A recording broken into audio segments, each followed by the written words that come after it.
Sirius XM NASCAR Radio. NASCAR News now. Tyler Reddick is off to a slow start at 23XI Racing, something he hopes to rectify Sunday in the Pennzoil 400 at Las Vegas Motor Speedway. He was a guest with Daniel Trotta and Larry McReynolds on Sirius XM's On Track and told the guys that he is happy to see what his prior ride at Richard Childress Racing is doing with Kyle Busch behind the wheel. The garage is really like a family atmosphere, so I was happy for them. I feel like last year that was our race, and unfortunately, we were robbed of it. Kyle, that place meant a lot to Kyle too in his career. He's won there a lot of times, won there with a lot of different teams. So just all around, it's a great weekend for those guys, great weekend for Kyle, and certainly, it fired me up a little bit too going into Vegas. You get me motivated to do as good as I can for 23XI. Front Row Motorsports announced yesterday they would have a ride for Todd Gilliland at Talladega coming up next month. That gives him a full season between that team and Rick Ware Racing, something he told Claire B. Lang on Dialed In he's happy came together. It's definitely really, really nice to have, the support of, the fans behind me and now, more sponsorship, more, different race team and all that stuff. So it goes a long way, and, I'd say really just the support from everyone's been the biggest thing.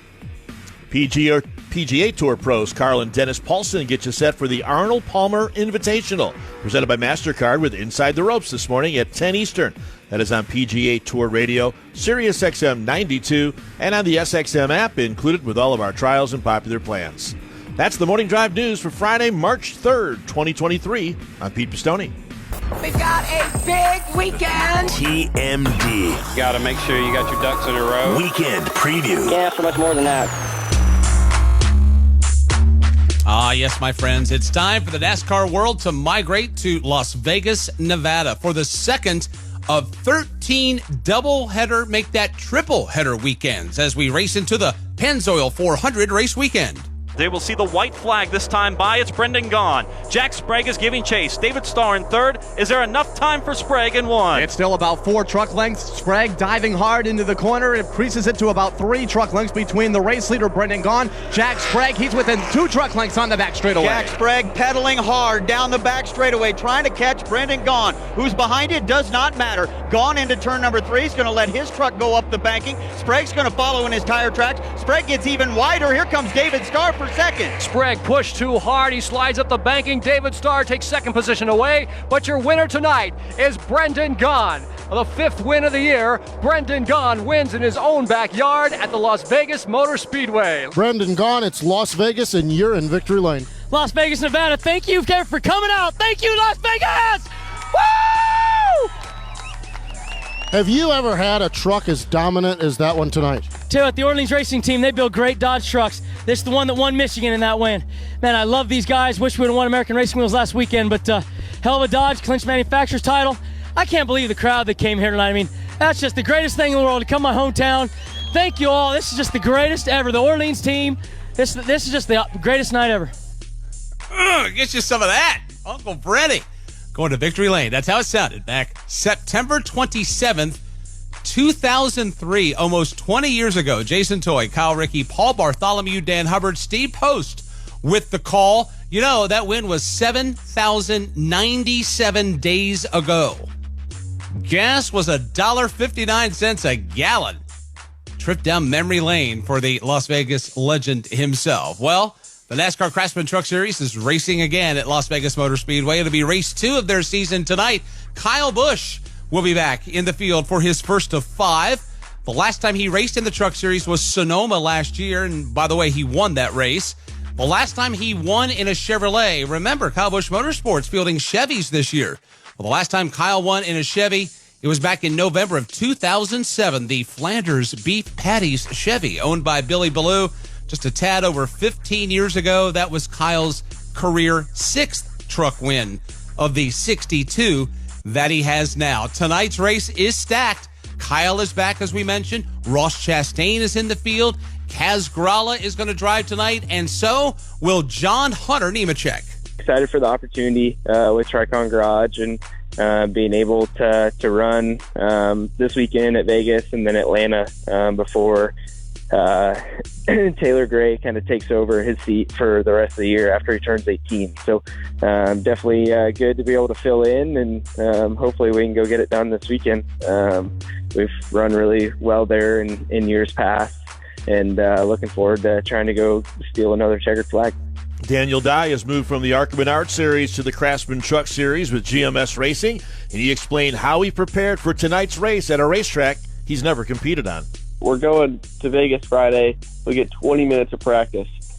For a guy like me that's never seen Las Vegas and has, a very few intermediate track starts, the simulator is a great tool. It's obviously still quite a bit different from, something on a computer to something, on the real racetrack and the real race truck. But it is absolutely a fantastic tool. Tonight's race is a 135-lapper. Stage breaks at laps 30 and lap 60. The Victoria's Voice 200 live coverage begins 8:30 p.m. Eastern Time tonight. Once the checkered flag flies, Claire B. Lang will have post-race coverage after the race until midnight in the East. Tomorrow's NASCAR Xfinity Series Alsco Uniforms 300 will be the second of 7 West Coast races for the series. Matter of fact, 21% of this year's schedule for the NASCAR Xfinity Series will be run out west. Junior Motorsports has won the last 5 races on mile-and-a-half tracks, including last fall's race when Josh Berry won. His Junior Motorsports teammate Sam Mayer continues to look for his first series win with legendary crew chief Marty Lindley.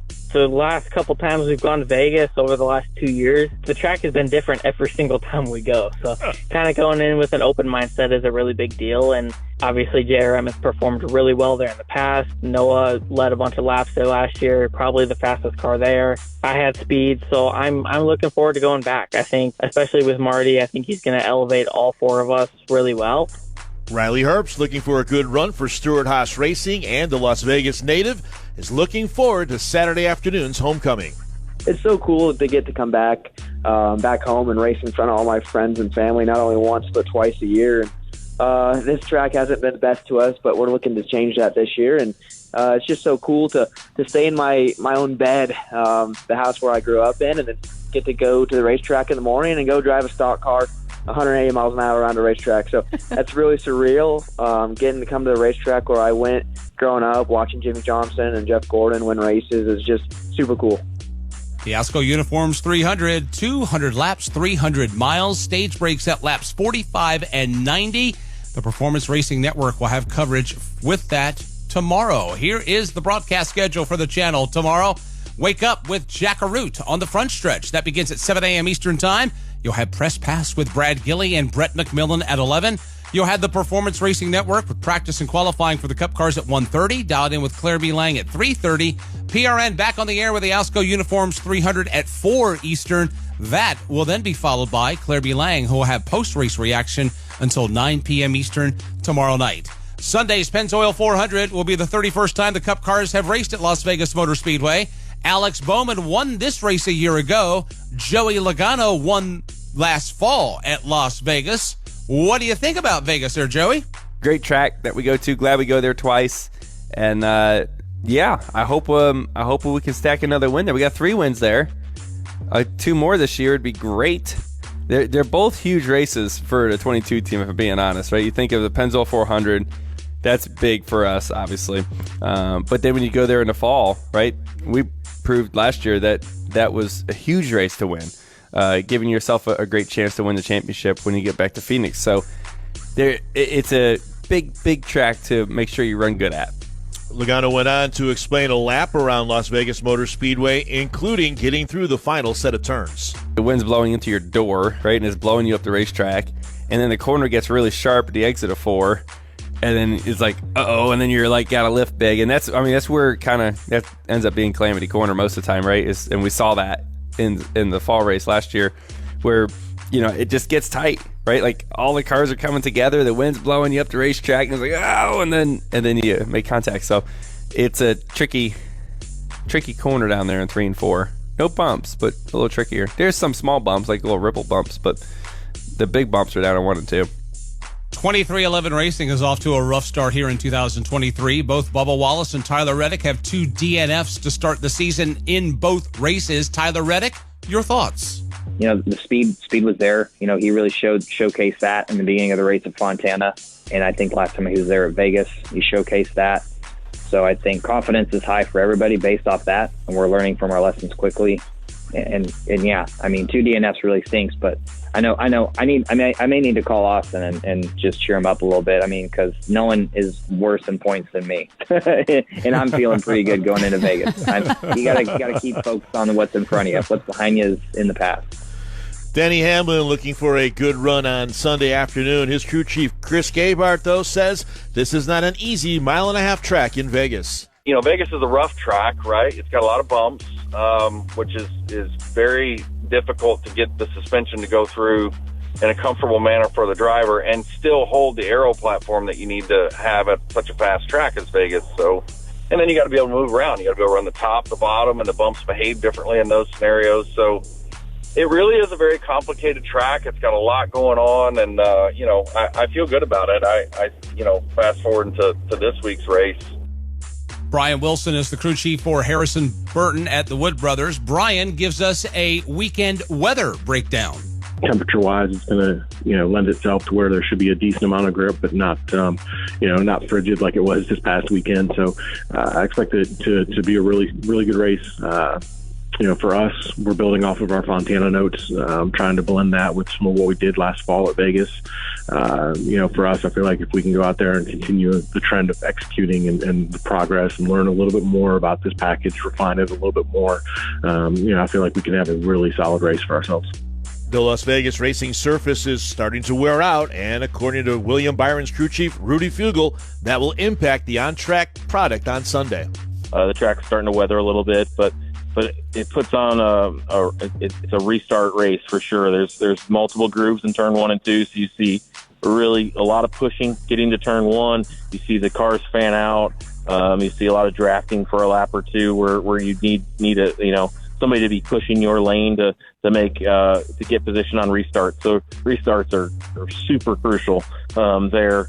And then it starts to wear out a little bit, and you've got to make your car handle. But you're still on the throttle a ton. Tomorrow at 1:30, the field will be broken into groups A and B. Here is how they will break down. 36 teams on the entry list, so all the charter teams in Vegas. Group A will have Tyler Reddick, Ryan Preece, BJ McLeod, AJ Allmendinger, Justin Haley, Kyle Larson, William Byron, Noah Gregson, JJ Yaley, Michael McDowell, Ryan Blaney, Austin Dillon, Chris Buescher, Ricky Stenhouse Jr., Chase Elliott, Joey Logano, Daniel Suarez, and last week's Auto Club Speedway winner, Kyle Busch. Group B, Ty Dillon, Eric Almirola, Cody Ware, Bubba Wallace, Chase Briscoe, Austin Cindric, Eric Jones, Christopher Bell, Todd Gilliland, Harrison Burton, Ty Gibbs, Corey LaJoie, Martin Truex Jr., Brad Keselowski, Denny Hamlin, Alex Bowman, Kevin Harvick, and Ross Chastain. The Pennzoil 400, 267 laps, 400 miles, stage breaks at laps 80 and 165. Sunday's broadcast schedule, 7 a.m. Eastern. It'll be the front stretch with Jack Arute. You'll hear the best of SiriusXM NASCAR Radio, otherwise known as Loose Ends, at 11 Eastern. Fantasy Racing Preview with Pistol Pete at 1 Eastern, dialed in with Claire B. Lang at 2. The Performance Racing Network on the air with the Pennzoil 400 at 2:30 p.m. Eastern, followed by the SiriusXM NASCAR Radio Post-Race Show with Claire B. Lang and Brad Gilley. That goes until 9:30. Dialed in with Claire B. rolls until 10 p.m. in the East. Here are your driver-to-crew chatter channels for the Pennzoil 400. You can hear Joey Logano on Sirius 136, XM 380, streaming on 980. Christopher Bell in the SiriusXM Toyota Camry can be heard on Sirius 137, XM 381, streaming on 981. And Kyle Busch can be heard on Sirius 138, XM 382, streaming on 982. Those channels will go live at 3:30 p.m. Eastern on Sunday.